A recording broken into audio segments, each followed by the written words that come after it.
Ladies and gentlemen, we are back with game number 2 of this best of 2 series here. Helsinki Reds up against OG. And, well, if you blinked, you might have missed game number 1 that only lasted 17.5 minutes or so. OG just dismantling Helsinki Reds. There's no other way to put it, really, so just stick with that. So we're gonna see if they can hold out longer in game number 2 again. We talked about this. Helsinki Reds coming in through the open qualifiers, massive underdogs up against the TI winners, even though they have an interesting standard situation here. Pycat, of course, on the roster now instead of Arna, but Pycat is not feeling too well, so ILTW is standing in, but it hasn't really slowed them down here. His draw in the last game was super easy, made some sick plays here with this one silence from behind, hitting absolutely everybody. That was some pretty good stuff. But now, new game, new luck. They have the first pick coming into this. Neff, what do you think they'll go for? What do you think they'll go for here? 10 seconds maybe the Drow Ranger again. I mean, it worked last game. We saw they still show that Drow strats are Drow strats. Like you said, they had a 17.5-minute victory last game. I've been watching a whole lot of OG as of late, where they took a little bit of a break and they failed to qualify for the major that was with Pycat on their team, correct? Yep. OG's turn to pick. Yeah.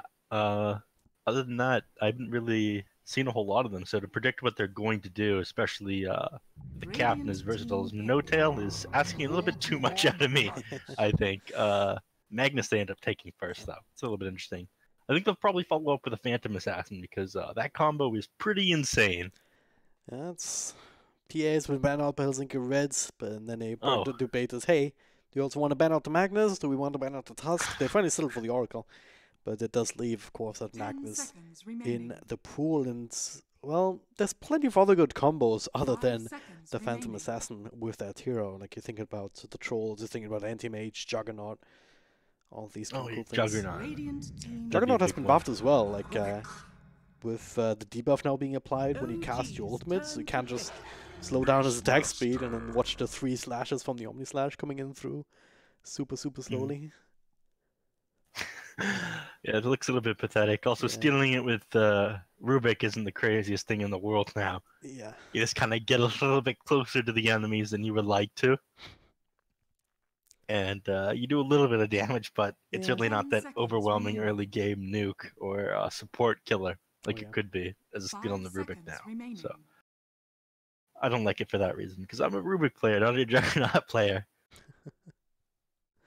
Alright, but Beastmaster and Rubik are the two that are picked up here. Rubik, first pick for them last game, and again this game. I understand why. Arcane Supremacy, a lot of people have been saying it's a little bit too powerful.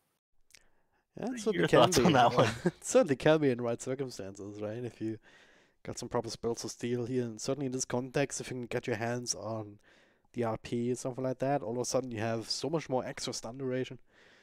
But yeah, it's what, 6 or 7 second stun with Rubik's RP? I don't even want to think about it, honestly, but hey. Yeah, better stack up that status resistance. And there's the cleave here we were talking about. You don't get the cleave when you're a Metamorphosis, but you can accelerate your farm a lot on Terrorblade. A hero that farms pretty fast in his own right due to his low base attack time and high agility growth rate. When coupled with Empower, he's going to be burning through the creep waves and neutral camps in no time at all. He's also going to burn through towers, because Empower, even though he can't cleave in range form, you still get that extra bit of damage, right? It's like, what, up to 56% or something? Yep. And Terrorblade meta gives you base damage, right? So it's going to be affected by that. It's going to be amplified. So it's certainly the type of hero that you're looking for if you're aiming for the same kind of timing window. I mean, of course, Terrorblade, we all know him as this crazy late game carry. Like, I've rarely seen a game where Terrorblade is farmed and they lose. But he also can hit these early timings if the rest of the lanes go well enough. 10 seconds remaining. We'll see, though. Maybe they just wanted to make us look a little bit silly, because we guessed a lot of heroes that go well with Magus, but Terrorblade wasn't one of the ones that we guessed. Dropbound out next. I think maybe OG a little bit afraid that Helsinki Reds are trying to take a page out of their book with that Drow Ranger or with the Beastmaster picked up already. Yeah. Those two heroes have a lot of strength together. Tusk is still a hero that's in the pool. Either team picking that up right now be still fairly strong against Magnus or against the Beastmaster. Being able to save the heroes that are stunned for long durations of time with that Tusk is pretty good. So we might see a banner pick come out with Tusk in the next phase. So with the Drow Ranger marksmanship eating through armor, is it now? Can you call it a counter to the Terrorblade now? In some ways. Of course you could. Terrorblade having one of the lowest strength growth rates in the game, but having the highest agility growth rate in the game. Of course, being able to pierce through that agility, the armor, would be huge. So you can bring Terrorblade down in no time at all. I'd still say Terrorblade is a lot stronger of a hero than Drow Ranger overall. Maybe not the best count in the world, just because Terrorblade would probably be able to get in your face pretty easily. You probably just buy a blink dagger on Terrorblade, hit refraction or reflection, and then just melee her down. But without that, if Drow manages to get an edge, manages to silence off the Terrorblade doesn't get a blink dagger, I feel like Drow could be a pretty good counter to it, yeah. Well, that ban certainly makes a lot of sense here from OG. Helsinki Reds, they took out that Coddle, and now looking for another ban in the second phase. I mean, what are you worried about, actually? I mean, there's so many things. There's still the Tusk available, actually, for Jarex, if they want to go back to that. They settle on the Winter Wyvern. Huh. OG's turn. Not sure about that one. Maybe it's giving away something that they want to pick up later in the draft. Right, so they pick up the Dazzle pretty quickly after they ban that out, and OG instantly responds the Lich, so that's a pretty good pick here. Being able to throw, or instead of the Tusk, being able to throw out that, what is it called? Frost Shield now? Yep. Yeah, being able to throw out that Frost Shield on a target that gets roared, significantly reducing that damage that the hero takes. I feel like that's pretty strong. You're not able to take down that hero in short order after they get stunned out anymore with the Beastmaster. Yep. That's what the Lich does here. Now Nature's Prophet, so adding a bit of extra slip push potential, a bit of extra +1 in these early team fights that can make the difference. Also great against Luna, actually. I mean, they didn't really take long to think about it. So maybe they had it in mind even before Luna pick came out, but like in that last game, we've seen Eclipse just being soaked up by random neutral creeps very, very easily. And now with the Nature's Prophet, if you time it right, if you're in the right position, you can just spawn treants whenever you see Luna try and go for that Eclipse, and well, that entire ultimate will be completely wasted once again. Yeah, the Beastmaster last game got away with murder against that Luna. Nature's Prophet is a similar idea this game. Yeah. And it looks like Helsinki Reds thinking very hard about what they want their last ban to be. I think that you need a mid hero that's has a lot of early power this game if you're on the side of OG. Maybe they pick up something like Storm Spirit here. Storm Spirit normally on the more greedy side here. Pagna was a good ban for Helsinki Reds. Would just add a lot more pushing power to the mix. Yeah. Not sure if you even need that at this point anymore. If you want, though, you can still go for something like a Dragon Knight. 10 seconds remaining. Maybe it's a little bit of a hint of what Helsinki Reds want to pick up next. Maybe they're thinking something like OD. OD? Wouldn't be the worst thing in the world here. Yeah, I can see that. What about Necrophos, maybe? Go for the Dagon build, start zapping people down. Zap them down after they get roared. Yeah. Then you have Lich. Yeah, there's not a lot of magical damage here apart from the Lich, actually, and that's mostly depends on the old bounces as well. Turn to pick. Radiant team pick. Spawn to play a ban with the Tinker ban. I like that. Helsinki Reds probably would have liked to pick up a Tinker here. That's something that would have been pretty nice. Yeah. Even with that Pugna ban out, that would have been a pretty heavy counter to the Tinker.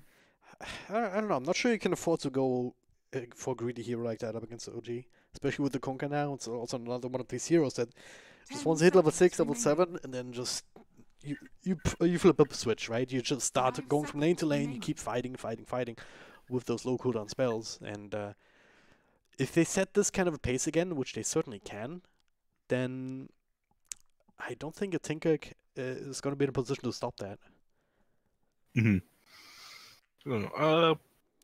It deals with the push a lot better than some of these other heroes. You do have decent wave spam in the form of Rubik, Fade Bolt, especially with Arcane Supremacy now, clears waves pretty quickly.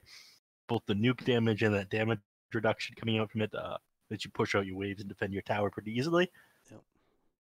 So he's a decent hero for dealing with that kind of early aggression push. Tinker on top of it would just make it impossible to get your creeps through the base as long as you're a little bit careful. You do have to be careful of with X marks the spot or Magnus skewing somebody back, but so maybe they'll pick up somebody a little bit more tankier, maybe a Dragon Knight or something here. Yeah, I wouldn't hate that. Or you can just go for even more wave clear with something classic like a Lina. But Lina would be pretty safe to pick here. Yeah. And I take Ember Spear. That's a little bit interesting. You were talking about the lack of stuns here on OG. The only real big stun that they have is Jerax with his RP. Yeah. Oh right, Lich has one now, doesn't he? Lich has Sinister Gaze, yeah. That's a nice little disable. And then you also that of Lich course have set the looks Conquer ridiculous. spells. It does, doesn't it? Look at that shit. Is that like a... What kind of a helmet is that? It's like a Spanish conquistador helmet with like extra spikes on it. I don't know, it looks pretty cool. As far as I'm I want my concerned, but helmet anyway. extra spiky. Extra spiky, yeah. In any case, Helsinki Reds, they go back for the Ember Spear. How does the hero fare now against the Conquer? I mean, can be a little bit tricky to lock him down later with this classic X combo, but if you do get caught, you're just gonna have your entire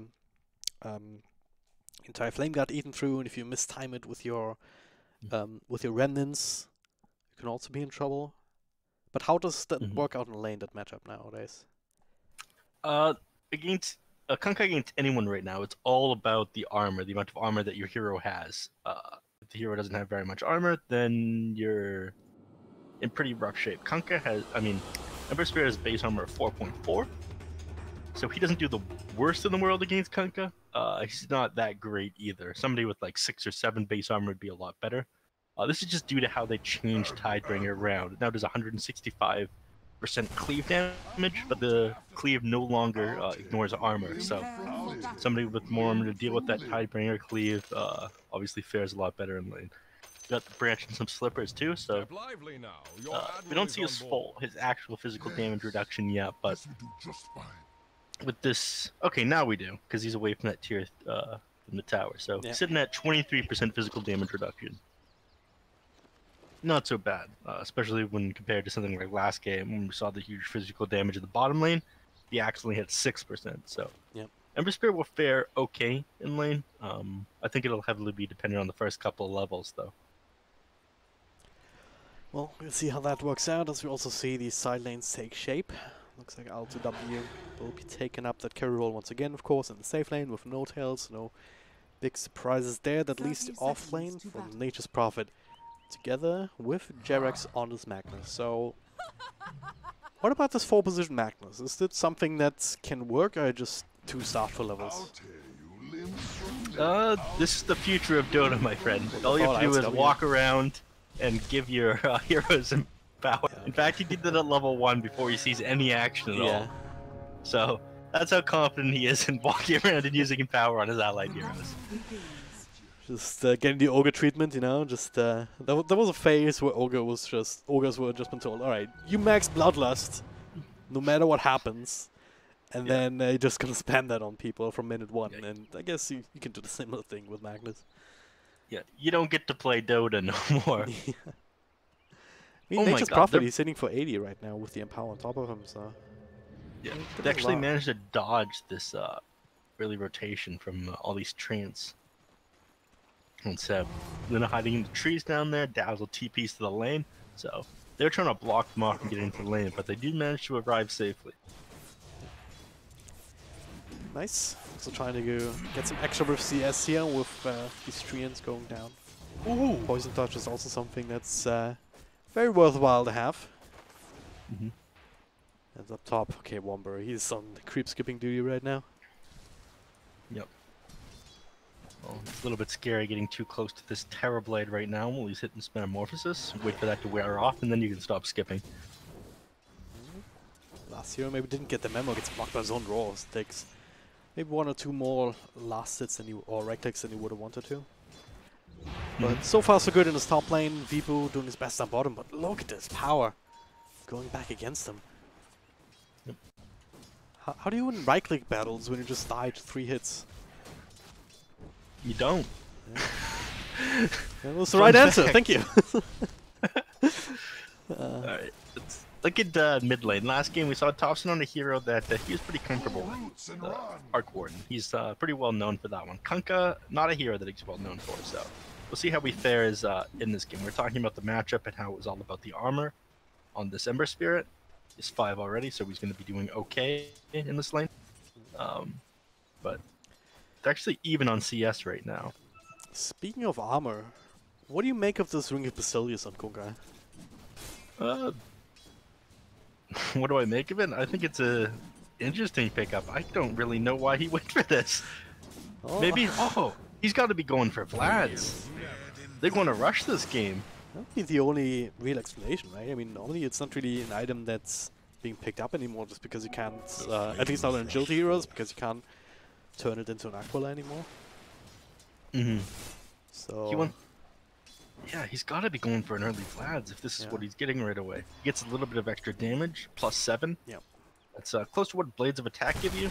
Gives you a little bit more armor, helps you fight the enemy heroes, gives you the mana regen, but he's not using any mana, so... Yeah. It's not really... As far as value items go in 7.20, it's not all that valuable, right? I mean, it's... It's up there. Is it still? But not compared to a Bracer. Yeah, exactly.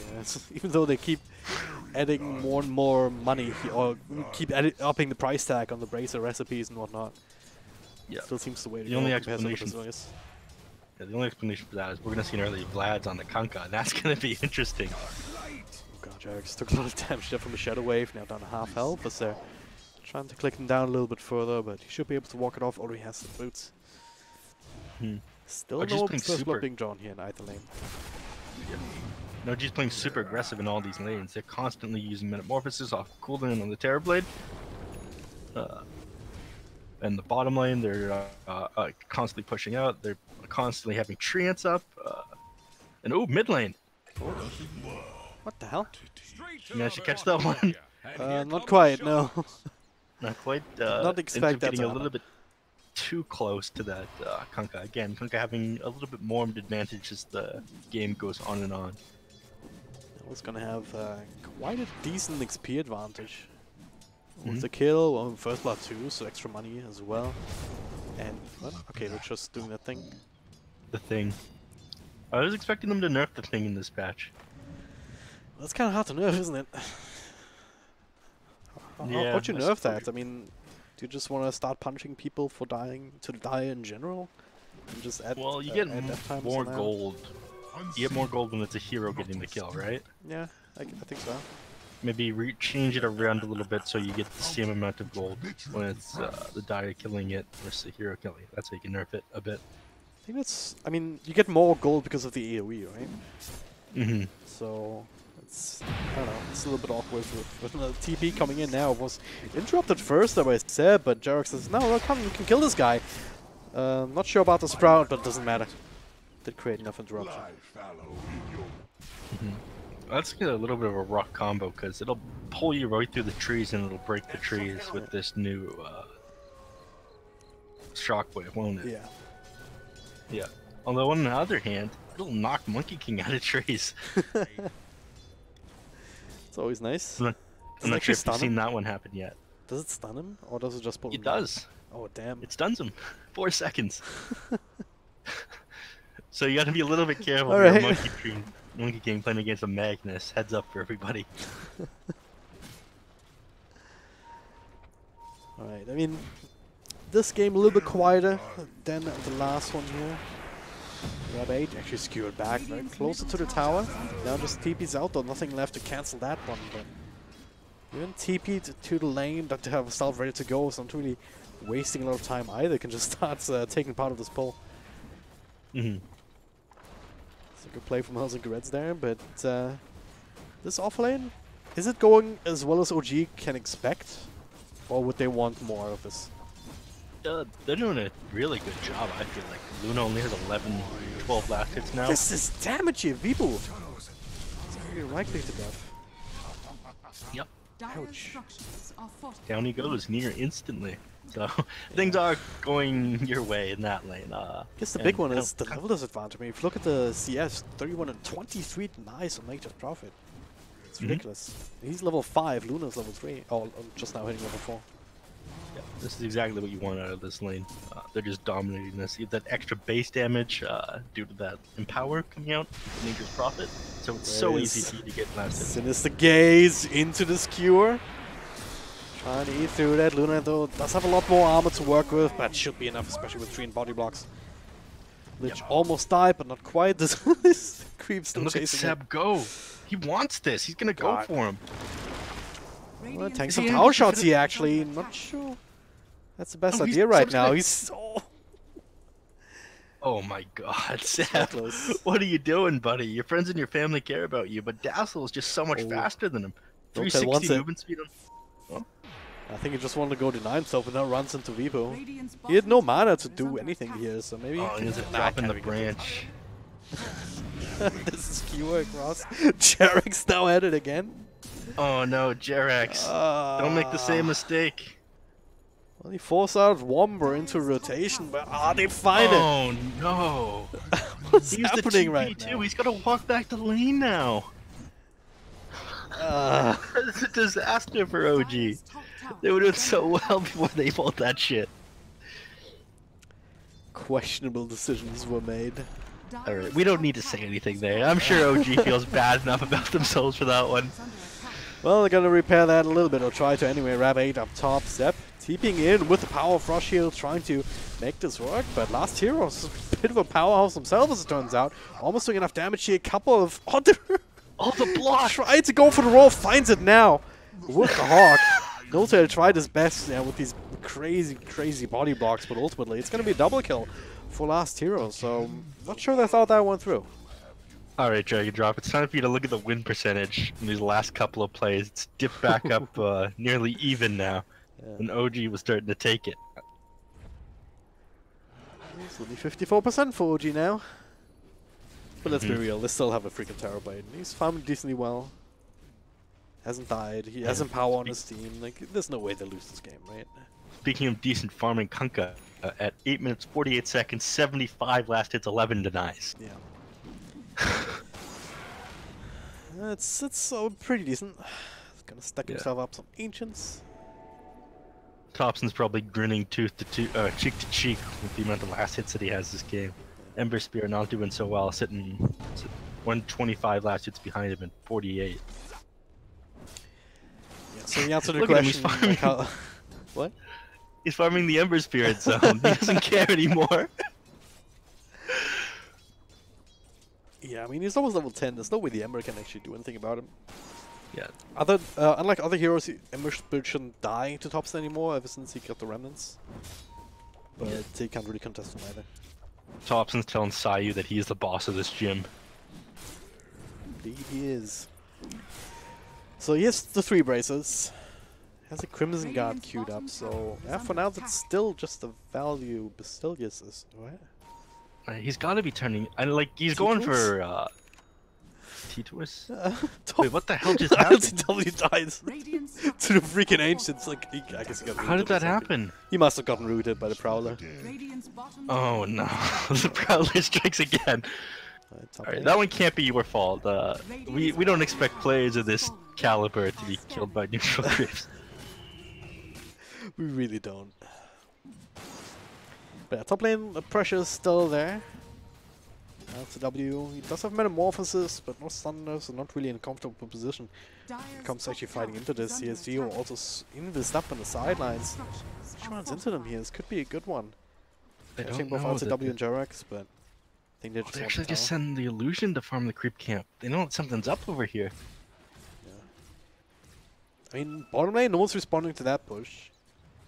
You only see the Luna mid, no one else on the map Jarex right scouts him out. He's got the sentry down, but he gets rooted up! Oof. There was a bit of an X combo up top together with the bolt here. Thompson trying to deal with Last Hero, but the real fight is there around the shrine. They only lose the Lich. There's a nice little roar now. But even better RP. There's the shrine going. Zep still ends up dying to Womber as Thompson tries to clean house one by one. He just clicks them down, but it's a 3-for-2 trade. There's another axe onto Womber here. There should be another kill for Thompson. And yeah, he's got a triple. Does have another axe to work with here. Doesn't quite find the vision for Seo. No, ends up getting canceling mid-cast there, and it looks like Number Spirit's going to get away. No way they managed to track him down. Yeah, that Lich does not move fast enough, so they let him go. Thompson was up and farms that Prowler that stunned his teammate out there. Yeah. Damn, Thompson doing so much damage here just with the Empower on top of him. And is that next out at this point? Of course it is. And well, certainly carrying his team right now, trying to create some space for this Terrorblade. Alright, Thompson now completes his Crimson Guard, so he didn't go though for the Vlad's, but he's going for that same sort of aura, help your team build, so it looks like they want to be pushing this game pretty early, so I doubt that they're that happy with some of the mistakes that they've been making. But what's in the bottom jungle there with No Tail and Jerax both died in the top lane after that. Well, they were smoked up. Thompson just decided to farm some creeps. They're putting on pressure in this bottom lane. Zeb should be able to take care of this tower. On the other side, Helsinki Reds don't have any more towers to take right now, at least none that they're comfortable with, so they go into Roche instead. They do have the medallion on Beastmaster. Yep. Are they going to realize that they're up to this? I don't think they are. I think they just think that they're playing safe right now. Never want to. They don't see anybody. I mean, Womba is sitting there with the smoke, ready to screen, and this isn't the fastest Roach I've ever seen, but this is going to be fast enough. There's no reaction to it whatsoever. Yep.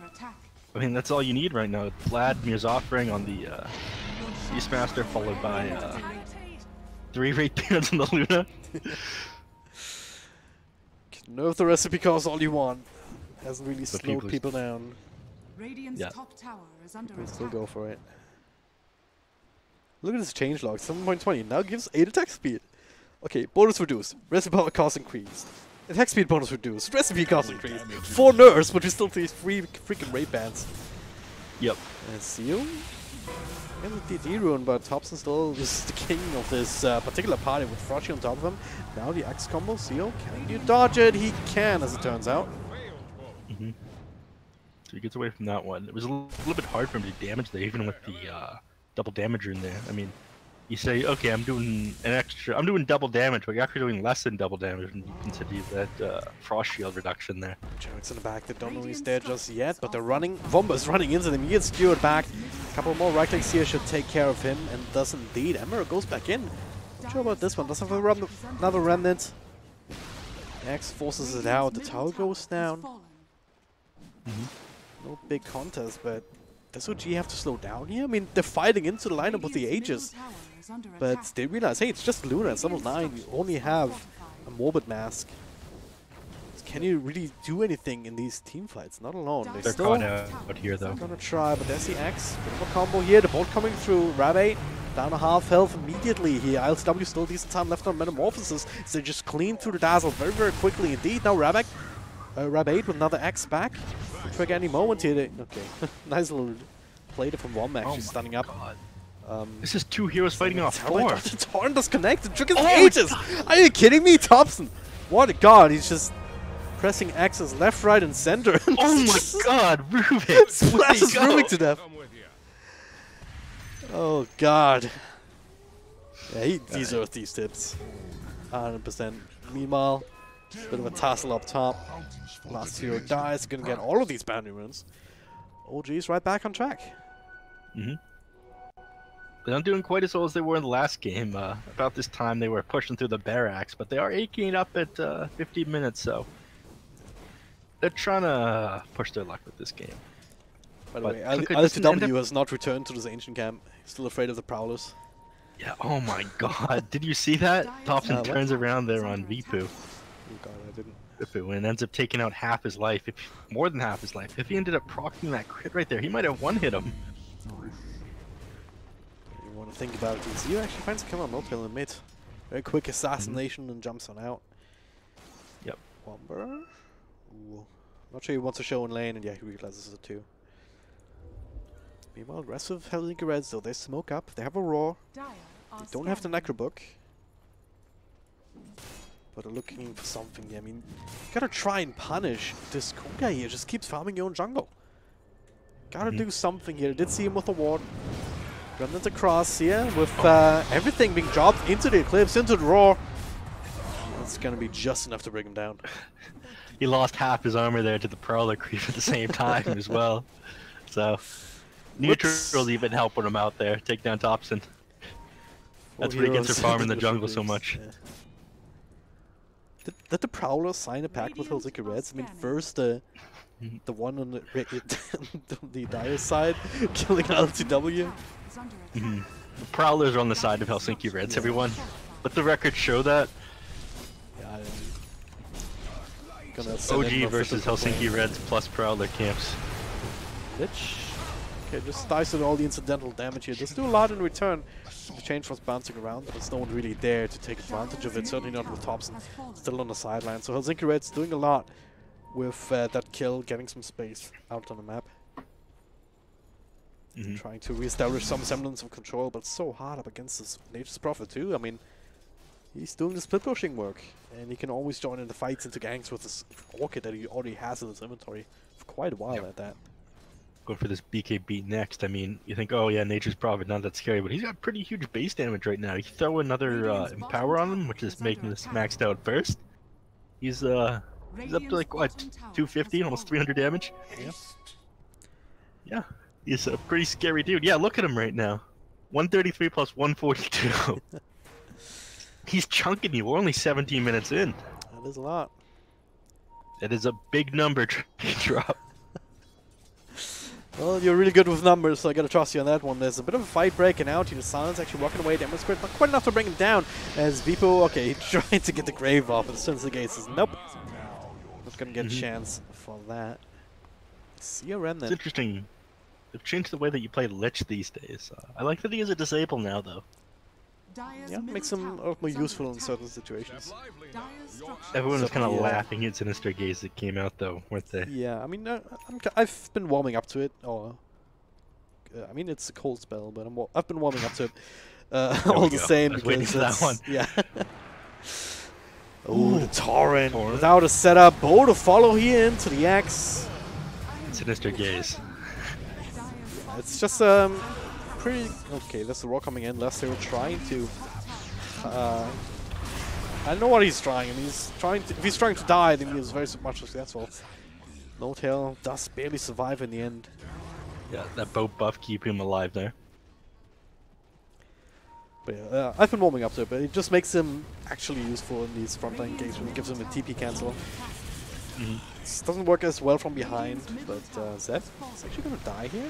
He's just fighting up. No, not mine. He's just fighting up against Zio. 1v1, no cares in the world. Just falling apart again. Things are falling apart, and it looks like Helsinki Reds are in good spirits about it regardless, because the Ember Spirit just keeps saying Yahoo! That's all we can do at this point, right? You start to lose your mind. Terrorblade just looking for like what, 400 something damage here with Empower and Metamorphosis. And that's a tier 3 chunk down. Just like that. Now the full-on crit stick from the Konka, upgraded from the mini crit, as they say. Towards the sentry, moves on his way. He ended up selling the Basilius, so he ended up making him look like a fool. He didn't end up building the Vladimir's offering. He did go with the Crimson Guard instead, though. Once again, all for bounties going the way of OG. I mean, this is a 15k gold advantage now. 20 minutes in, it is very significant. And they will find Zep here. He's want to throw out his BKB. But this is just too little too late, it feels like. Bit of a desperation smoke show. He gets about 1-2k advantage back, give or take. Get a bit of space, but what's to stop OG from the second team fight right here? Maybe the war comes in, but Thompson with the boat is continuing, bring down Rubik here. Notal still gets a few spells off, and Beastmaster's all out of luck, all out of spells, and Thompson can just click him down. Shallowgrave comes through though with Rabbit finding John and Party, gets controlled up a bit by the Torrent. And Thompson, he's pretty damn tanky, and Jerex comes in, showing off the Blink Dagger. Rabbit down for the count, 3-4 in exchange. When all is said and done, then yeah, I mean, what's to stop from OG? What's to stop OG from just always doing this, taking these fights running down a lane and claiming a set of racks next. Yeah, and the more this happens, the more game is going to go in their favor. I mean, right now, you have Crimson Guard, which is such a great tool for dealing with both the Beastmaster, the Ember Spirit, and, I mean, all three of these heroes, Beastmaster, Ember Spirit, and Luna. Your Moonglaives aren't doing anything against a team with Crimson Guard when he pops up at the start of these fights. They have huge initiation in the form of Magnus. They have a gem on him because they know they control the map. Nothing's really stopping them at this point from just rolling down a lane and ending the game. I mean, they might wait for the Roshan. That's ends up spawning 1 minute and 20 seconds, but they control the game right now, and they know it. Yeah. They have the tools they need to win. At this point, it's just a matter of, okay, do we want to win right now, maybe give them a chance to come back a little bit, or do we want to win in 5 minutes from now? Yeah. After we get the next couple of items. We'll see what they decide to do here. They just profit a little bit close to his Assault Cross, so they might wait for something like that before they push the high ground, but again, it's only a matter of time at this point. Yeah, even with these items on the pipeline, even if OG waits the maximum amount of time that they reasonably should or could, is that going to be enough for Helsinki Reds to get any meaningful items online that actually help them in teamfights? I mean, Luna has a BKB queued up, but if you look at the general net worth, even with a BKB, you're not doing damage. I mean, you just went into that. So, and without a damage item, and you're nowhere close to that, you're still not really doing too much as Luna in these fights. And the other core is Siu on this Ember Spirit. Sure, you've got the Maelstrom, but that in itself is not really going to be enough to shift these battles in your favor. Not up against the Terrorblade, who's very tanky now with the Skadi, with the Sanj Nyasha, and also the Kunkka, who's sitting at 3.6k health points right now. Yeah, that hero is ridiculously strong. I mean, that strength talent makes it a lot easier for him as well. 25 strength on top of having a growth rate of 3.3 per level. As soon as he gets that, he gets a huge power boost. That hero is impossible to take down. And boats come out as well, reducing the damage that takes 50% over delayed duration, so... He's not the hero you want to initiate on. Yeah. That's insane because he does so much damage as well. Again, it's just... you can punch these numbers into the calculator over and over and over again, and just doesn't really work in Helsinki Reds' favor. Not unless OG just sinister gaze the Hawk. Just get the last of the Hawk. Alright, that's one way to do it. Anyway. Can't argue with results. Yeah. I mean, money is money, right? Just also taking what little map vision Helsinki can get out in the map is taking that away. Just playing this out very, very safely, very properly here, following the Book of Dota, as I like to say. And here we are, LTW, forcing out the glyph immediately. How much is he doing right now? 276 plus 166. That is a lot. Yes.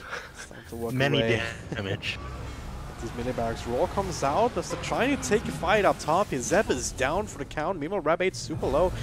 But yeah, Illusion should be able to clean him out after the Shalgrave vents. 2 buybacks here, 1 from each side. LTW still in the front lines. Meanwhile, a bit of change back when Sinister Gaze into the RP. They actually caught the Ember Spirit. He buys back. Same for Rubik here. They want to try everything they possibly can to keep their racks alive. But LTW, just wherever he goes, is just death and destruction. Yeah, 2 diebacks already, and yeah, they buyback, realized 2. Down. GG is called, and that's double kill for Zep. Yeah. Another couple of heroes going down. At a certain point in the middle of that fight, they realize, alright, this just isn't happening. There's an overwhelming advantage right now for OG yet again, and over 1k minute advantage. This game ends up being a little bit more in the favor of Helsinki Reds. I think that was a little bit due to that walk through the forest that No Tail and what was it? No Tail and Jerax did, and in the top lane they did a little bit of a throw, but other than that, pretty solid performance out of OG.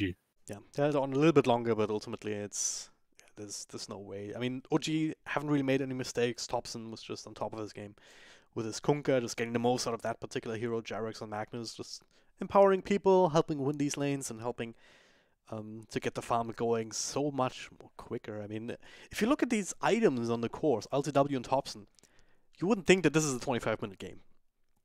Yeah. Right? You'd think, all right, Zeb too, right? You'd think, oh yeah, this is 30, 35 minutes in at least. But no, it's just so much more added farm that you funnel into heroes. I mean, look at these GPMs, 809 on IL-7, 711 on Thompson, even 636 on Zeb still, so... Yep. Those aren't numbers that you see every day necessarily, but bottom line is Helsinki Reds drop both of these games. OG 2-0 in this group stage. We will see them again soon up against the Final Tribe. That's the next matchup, another best of 2. After that, we'll have Final Tribe versus Helsinki Reds, and at that point, it should be decided which one of these teams will be knocked out in Group B here for the Bucharest Minor qualifiers. So we're going to take a short break though, but we'll be back with the next game as soon as it starts. So don't go too far away.